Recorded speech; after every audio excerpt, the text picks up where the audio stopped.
and this has to be reflected in everyday life, even to the point of religious literacy being included in the new BBC Charter.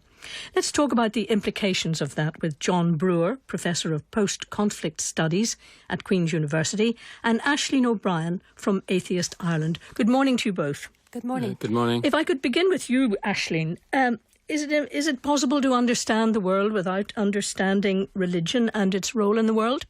I think it's a yes and no answer, but I think we need to be really clear on what we mean when we're talking about religion.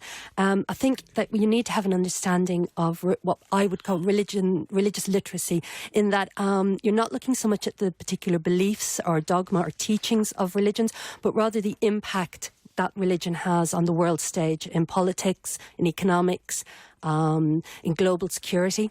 And then I think as well we need to understand religion and how we can interpret literature and art, and the role religion and biblical references would play in that. But would you say then, you're in agreement then, that in order to understand the world, you need to be literate in religion? Absolutely. You need to have an understanding of the tenets of religion without actually believing the beliefs of the religion. And you can do that very respectfully, and you can still be critical of the beliefs of the religion. John? Well, I agree entirely. You need to understand religion, but understanding it doesn't necessarily mean that you accept it. I think it's a reality today. We have to accept that numbers in the pews are declining. And it's not just that they're declining.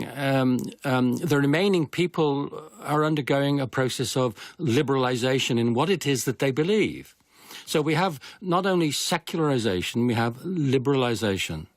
Now, I think there are people of faith who would argue that we need to understand religion because there's a residual spirituality in people. Sociologists called it believing without belonging, or they call it vicarious religion, this sense that people have that somebody ought to believe, but they don't. But I think that religion is important over and above this residual spirituality. And as just been explained, I mean, religion is connected to the fundamental global challenges that threaten the future of humankind.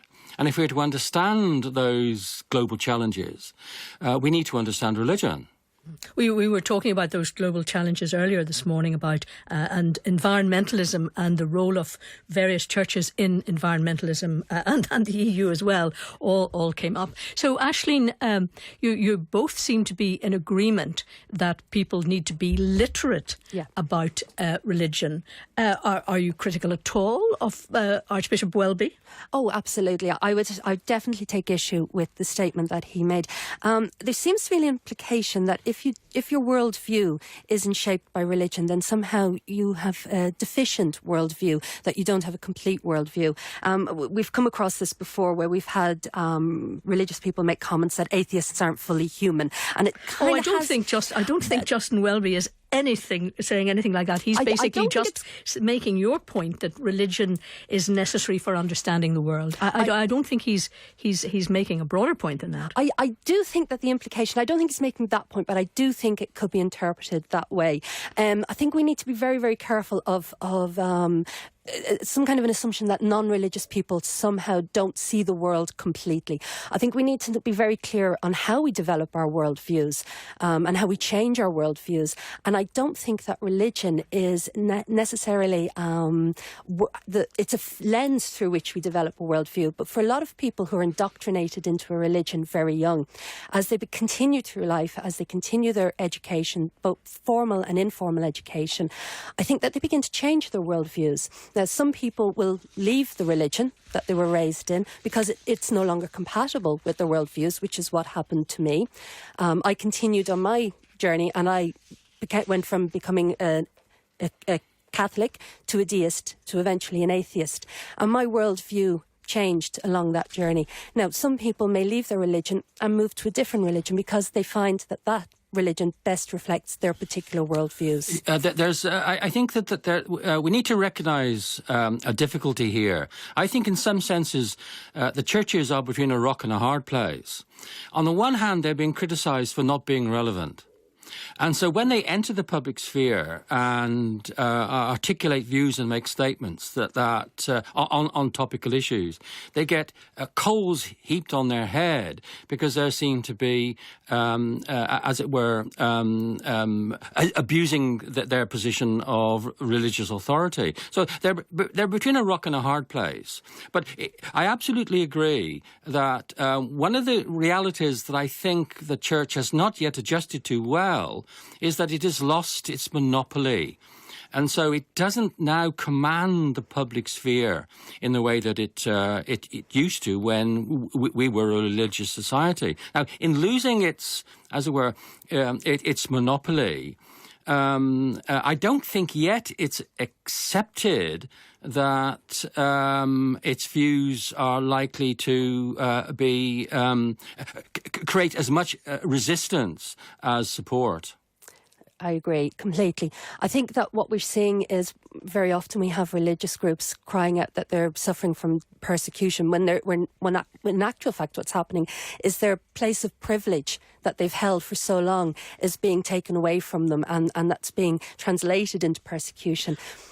Can I just put one of Justin Welby's points to you, Ashling, on the question of religious literacy? He thinks that the importance of religious literacy in everyday life should be reflected in education and even in the BBC Charter. I think this is really interesting because I think there's definitely a role for understanding religion and religious literacy within our core education system. That goes without saying, but that's not what's happening. What's happening in our schools is indoctrination. We're indoctrinating children into a particular set of religious beliefs. Religious education needs to be objective, critical and pluralistic. There's a set of principles, the Toledo Guiding Principles, that outline this. That's not what's happening in schools. That's the second part then with regards to schools in Ireland. Sorry, in the Republic definitely, and I know there are faith-based schools up in the north as well. 96% of the schools in the Republic are religious, run 90% by the Catholic Church. So, we're not at that point where we can talk about schools and teaching religion in an objective way, because that's not happening. I think the situation is slightly different in Great Britain rather than Northern Ireland. In Great Britain, I think there is, where there is greater religious pluralism, where there is more evidence that the Christian churches have lost their monopoly.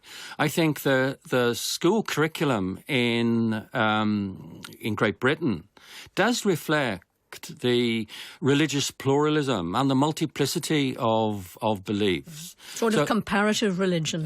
Yes, I think it tends to be expressed in comparative religion, so that humanism is taught, for example. So I think it's worth distinguishing here between Great Britain, where there's been greater evidence of decline in religious practice and greater liberalisation. We need to distinguish between Great Britain, I think, and both parts of Ireland. Yeah. And you are accepting, aren't you, Ashling, that your religious education, whether you call it indoctrination or not, was a form of religious literacy and helped you understand the world? No,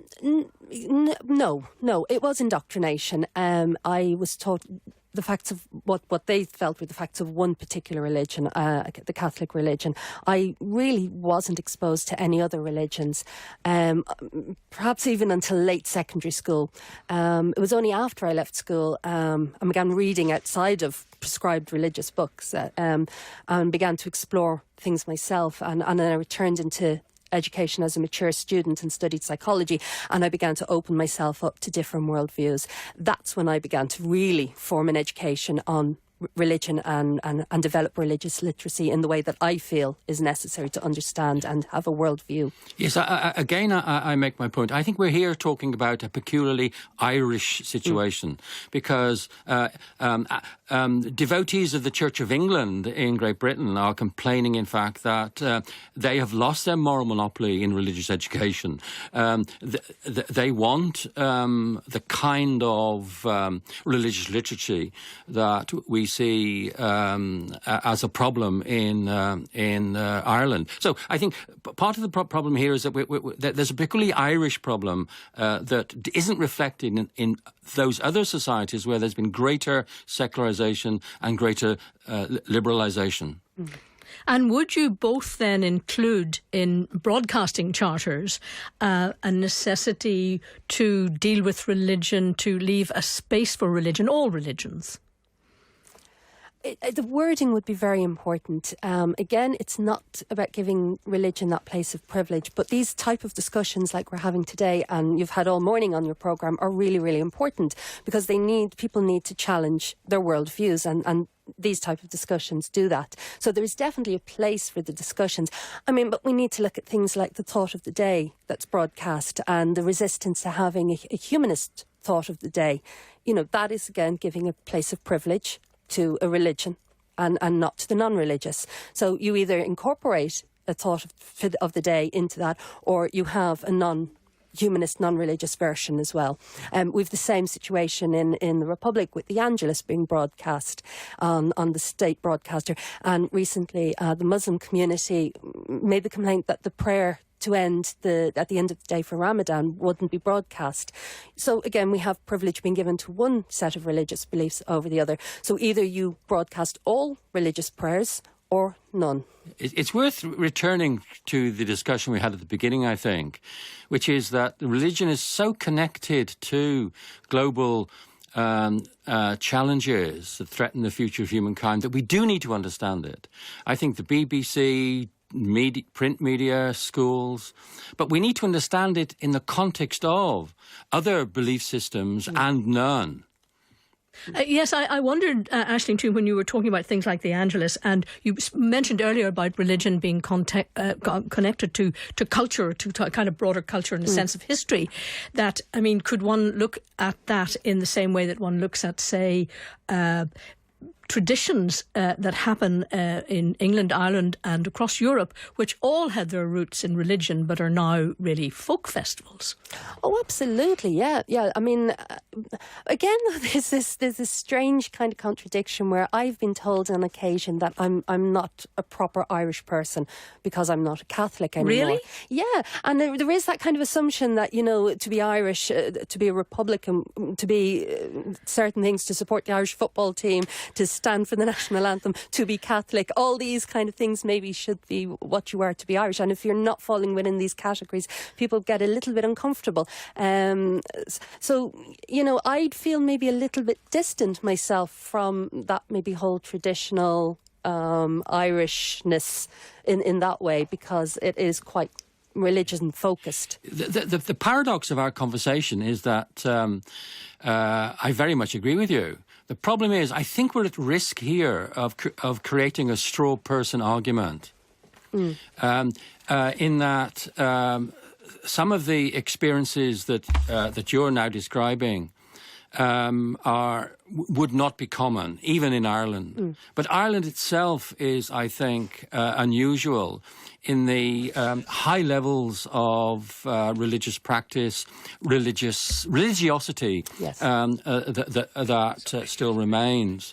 I do think that we need to see Archbishop Welby's statements in the context of Great Britain. That is to say, where there is secularisation and liberalisation have advanced well beyond the state of Ireland. We'll have to leave it there. Thank you both very much indeed, Ashling and John. Thank you very much. Now, Jane McCormick's here to tell us what's on the Sunday news. Good morning, Jane. Morning, Roisin. Well, we're all about the football today. 5 o'clock is the kick-off time. Northern Ireland take on Poland for the first of their Euro 2016 matches. We're going to be live in Nice. We'll talk to fans who've travelled out there to support the squad. We'll also speak to the former Northern Ireland legend, Sammy McIlroy, who will give us his match predictions. And of course, it's an equally tense time for players' families. Josh McGuinness's mum, Debbie, she will be with me in the studio spilling all of his training secrets. So it is going to be a very busy one. Please join us at 1 o'clock for the Sunday News. Jane, thank you very much indeed. Now, some of your texts. A thoughtful, illuminating and edgy debate on Europe. It deserved more time. Pancho from Belfast. And on understanding religion, John in Hollywood says, you don't need an understanding of religion to understand the world. A knowledge of the importance of storytelling to humans is more than sufficient.